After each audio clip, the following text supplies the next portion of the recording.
My husband asked me to give him $50,000 for his parents' trip. When I refused, he left me helpless on a winter night road, saying, "Now walk on this road with your broken leg. Money won't save you from the bears." But luckily, a truck driver rescued me. The next day, when he arrived at our company office, a shocking surprise awaited him. "My name is Hannah. Life sure has a funny way of showing you who's in charge. Not too long ago, I was married to Harold. You'd see me walking down the hall with that just married glow. I really thought quitting my job at Siren for a marriage was the right move. Love is more important than money, right?" Siren was a strange place. They had more rules than a prison. One big rule was about relationships. When Harold and I got married, we broke that rule.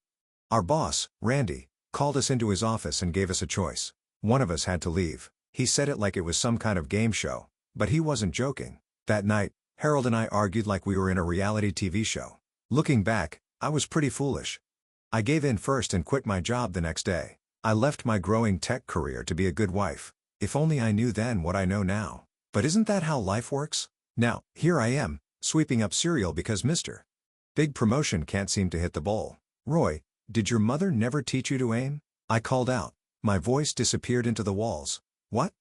He shot back, sounding annoyed, like I had insulted him. "Never mind," I muttered. "Not worth the fight. We used to joke around.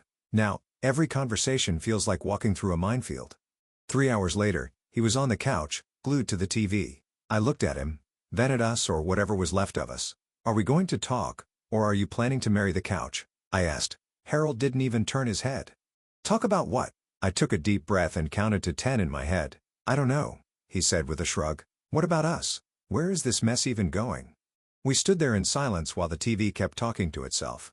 Then it hit me. I'd been living in a glass house and someone else threw a rock. Everything we built was going up in flames, and neither of us knew how to stop it. Funny, isn't it?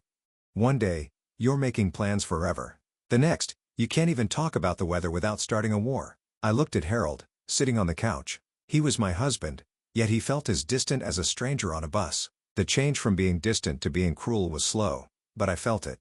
It was in the way the summer air had cooled, the way the wind carried a sharp edge.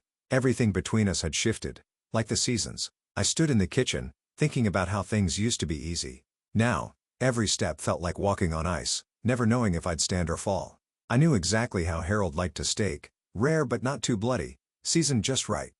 I had mastered it over the years, but that night, the oven betrayed me. Or maybe I betrayed it. Harold walked in from the living room, his heavy footsteps warning me of his mood before I even saw his face. Then he stood in the doorway, looking at the food like he wanted to tear it apart with his hands instead of eating it like a normal person. "What's this?" he asked, pointing at the plate. "Your job too hard for you now." His voice was rough, like gravel scraping against the pavement. I treaded carefully. "It's just a little cooler than usual, Harold. The steak, I mean." "It's not." "Not what?" He cut me off, his glare sharp.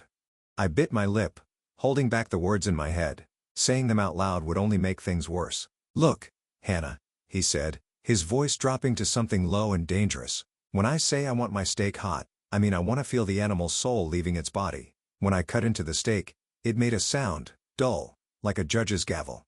Harold tapped it with the back of his fork. "This is dead." Twice over. He didn't yell, but his voice was sharp enough to make my skin crawl. It was cold, distant.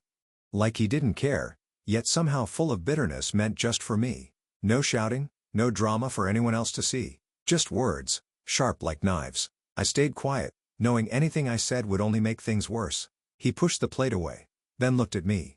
His eyes were dark, filled with something I couldn't name.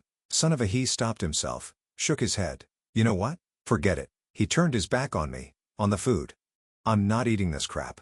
He grabbed his keys from the bowl by the door, his movements stiff, jerky. "Fix your mistakes, Hannah. Or next time, it won't just be dinner in the trash." The door slammed behind him, as if closing off the last bit of happiness we had left. I stood there, staring at the door, listening as his footsteps faded down the hall. I let out the breath I had been holding. The steak just sat there, cold and lifeless, like I felt inside. The trash can was waiting, ready to take in another failed effort. Throwing it away felt like tossing out a piece of myself. But behind closed doors, the truth was different. The more Harold demanded, the smaller I became. He inspected everything. The house, the food, the way I moved. I had no job, no money, just him and his approval. And that was slipping away more and more each day. On nights when his parents caught even the slightest crack in our perfect act, I paid the price, left to sleep on the couch as punishment for not playing the loving wife well enough. Tonight was no different. The table was set for two, plus his silent, ever-judging gaze. "What's this?" Harold asked, his voice flat. "Steamed broccoli," I said, keeping my voice steady. "For dinner? Broccoli again?" He scoffed, pushing the plate away. "Don't you know how to cook anything else?" I swallowed the sharp reply on my tongue. "It wouldn't help. I'll make something else if you don't like it." "That'd be a first," he muttered. The words stung like tiny cuts that wouldn't stop bleeding. I bit my tongue, letting the anger simmer inside me, quiet but growing. I turned back to the kitchen, feeling his eyes on me. "Where are you going?" he snapped. "I said I'd make you something else, didn't I?" My voice had a bit of defiance I didn't even know was left in me. Harold stood up, his chair scraping loudly against the floor. "Sit down," he said. "Let's not act like you have anything else to do. Your whole world revolves around me, remember?" His words pulled me back like a leash. "Yeah," I muttered. "I remember." I heard him sit back down. No apology. No thank you.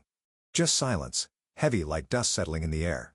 As the night dragged on, so did his complaints. "This house is a mess," he said out of nowhere. I followed his gaze. The books on the coffee table weren't perfectly lined up. A pillow was slightly out of place. The house looked lived in but not the way he wanted.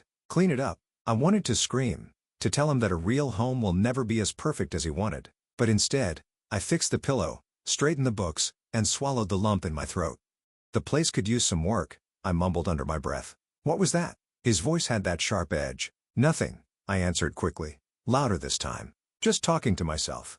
He gave me a suspicious look but didn't say anything else. That night, I lay in bed staring at the darkness between us, filled with unspoken thoughts and dreams I had buried long ago. I thought of all the things I wanted to say, the hurt, the anger, the life I once imagined but felt slipping away. I was trapped, bound by invisible chains of fear and dependence. Perfect, they all called us. But perfect was just a word, and words were cheap in the lie that was our marriage. Then one day, just a regular afternoon, I was heading back from the store, my arms full of groceries. Never once did I think a little patch of ice on the sidewalk would take me down. But life has a twisted sense of humor, doesn't it? I slipped hard. The pain shot through my leg like nothing I'd ever felt before. I tried to get up, but my leg refused to move, throbbing like crazy. That's when a couple of strangers rushed over. "You okay?" one of them asked. They must have seen the whole embarrassing fall. Trying to play it cool, I just nodded. "I think I broke my leg." The people who saw me fall didn't even hesitate. They waved down a cab and got me to the hospital. The emergency room was a mess.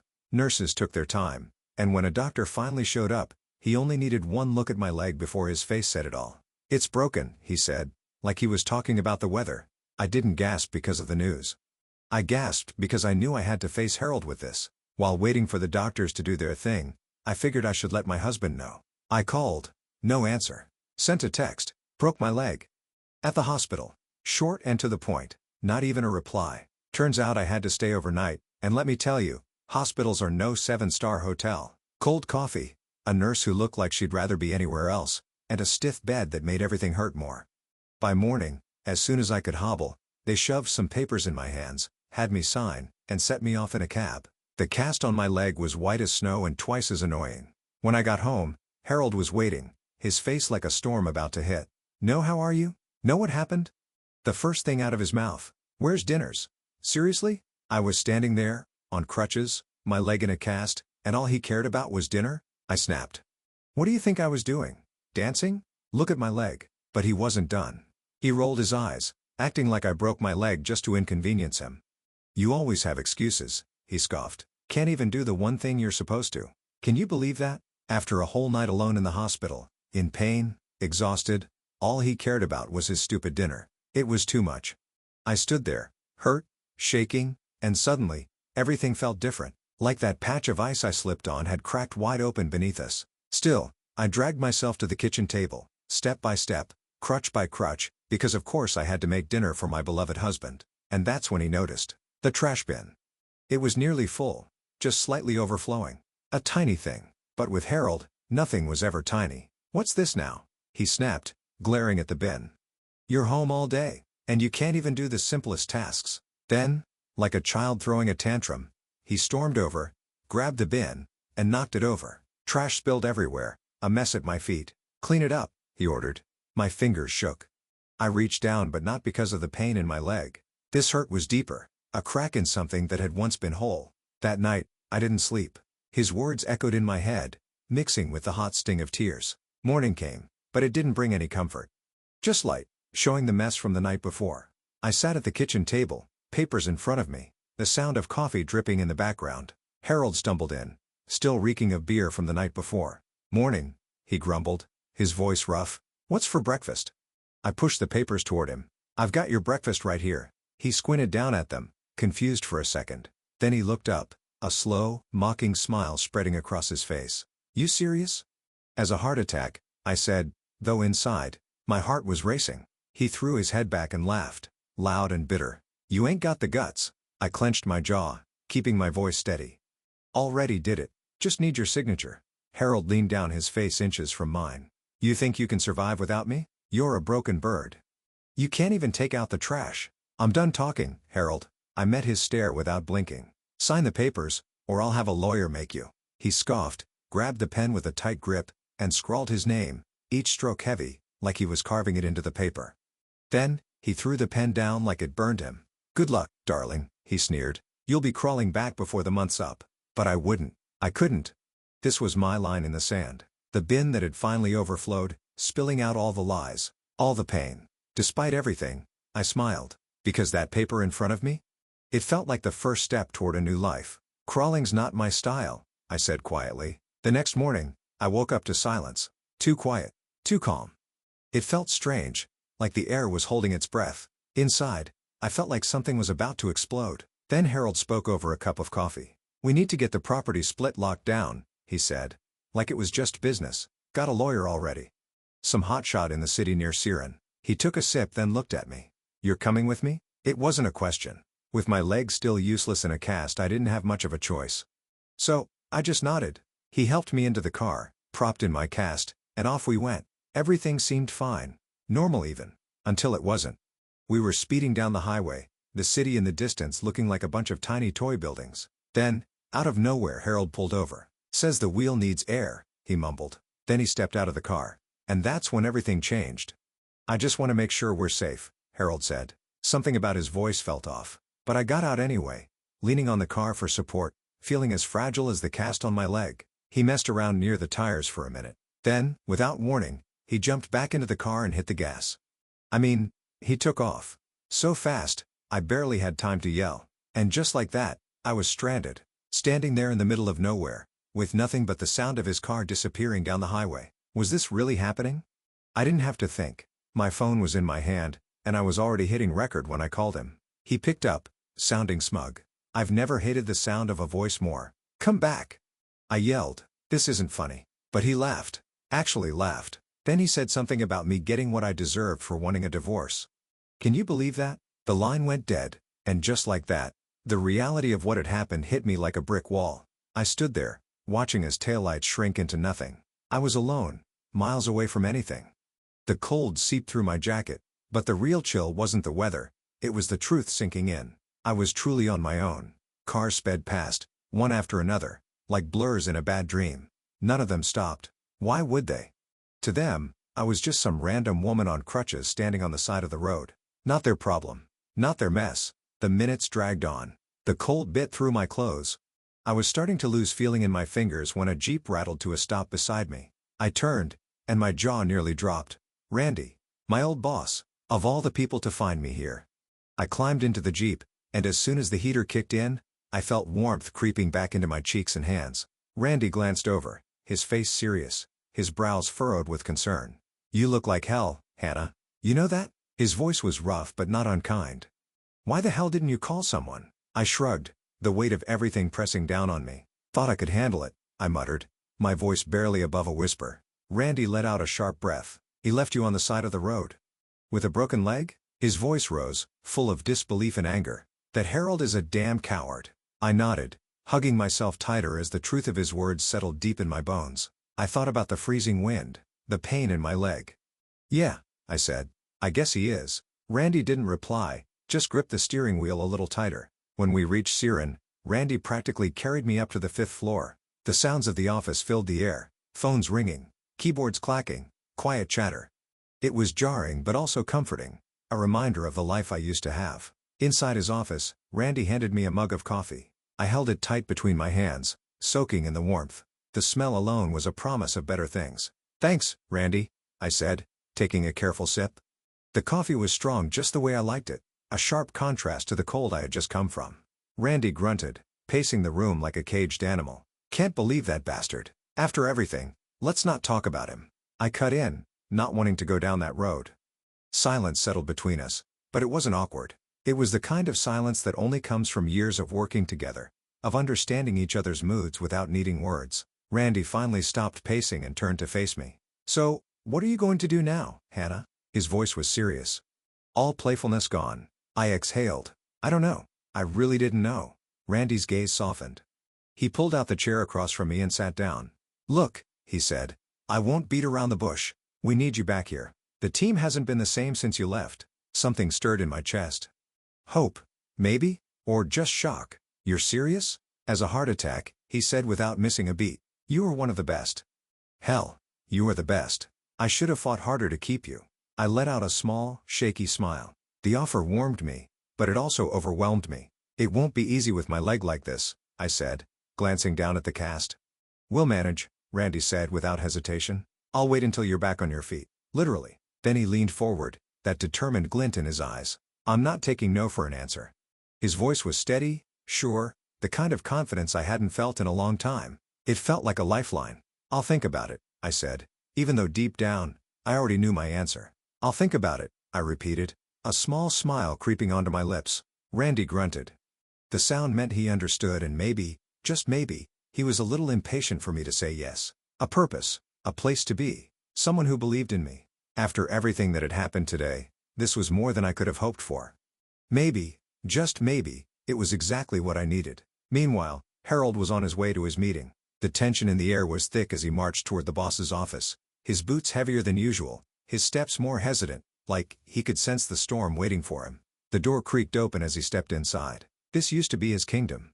But today, it felt different. I stood by the desk, arms crossed, waiting. "Harold, come in." "Shut the door behind you," the boss said, his voice calm but firm. Harold stepped in, saw me, and went pale. But, he quickly pulled himself together. "What's this about?" he grumbled, like a cornered animal ready to fight. The boss gestured to the chair, but Harold didn't sit. Instead, he crossed his arms, mirroring my stance. But where I stood with determination, he stood with defiance. "Harold," the boss started, fixing him with a stare that could freeze fire. "I always thought you were a smart man. But what you did, that's the dumbest thing I've ever seen." Harold glanced at me, his eyes flashing between fear and anger. "So, she's been running her mouth. What lies has she been spreading?" I didn't flinch. "No lies needed," I said, my voice steady. "I just played him the greatest hits of your ugly little symphony." The boss reached into his desk, pulled out a recording device, and slid it across the table. "Care to listen?" he asked. "For old time's sake?" Harold's face turned gray as concrete. "You can't do this," he stammered. "You can't fire me over." "Over what?" The boss cut in, his voice sharp as steel. "Over you terrorizing your wife. My employee?" "Oh, I can, and I am." Harold's eyes darted between us, looking for some crack in the armor, some weakness. There wasn't one. "I'll take you to court," he spat. I laughed, cold and sharp. "That's funny," I said, "because that's exactly where we're headed. Only difference? I've got evidence. And you've got nothing but lies and empty threats." The boss stood up. His chair screeched against the floor like a war drum. "Get out of my office," he said, "and get out of our lives. You're finished." And just like that, Harold's fate was sealed. In court, the evidence spoke louder than his anger. The judge didn't hesitate. Then, the gavel hit the desk like a nail in the coffin of our marriage. "You are ordered to pay compensation," the judge said. "And this court grants the separation." The words felt like the first breath of spring. Cold, but full of promise. Back at work, I fell right back into my old rhythm. Only this time, something was different. Everything felt new. Like I was finally free. I wasn't just doing my job. I was rebuilding. Every keystroke was a brick. Every good morning was mortar. Every finished project was a pillar in the new life I was building. "Hannah," my co-worker Wayne said, snapping me out of my thoughts. "Must feel weird, getting everything back." I turned to my chair to face him. "Weird doesn't even begin to cover it, Wayne," I said. "Feels like I just came back from the dead." Wayne chuckled, his laugh deep and rough. like an old pickup truck starting up. Zombie Hannah, back for revenge. I cracked a smile. Something like that. Only this time, I'm not taking crap from anyone. No more, Mrs. Nice Gal. That's the spirit, he said. You know we've got your back. No matter what, I nodded, feeling the warmth around me. And, it wasn't just the heating. It was them. The people here. The support, the sense of belonging. It felt like home. A place where I was safe, where no storm could shake me again.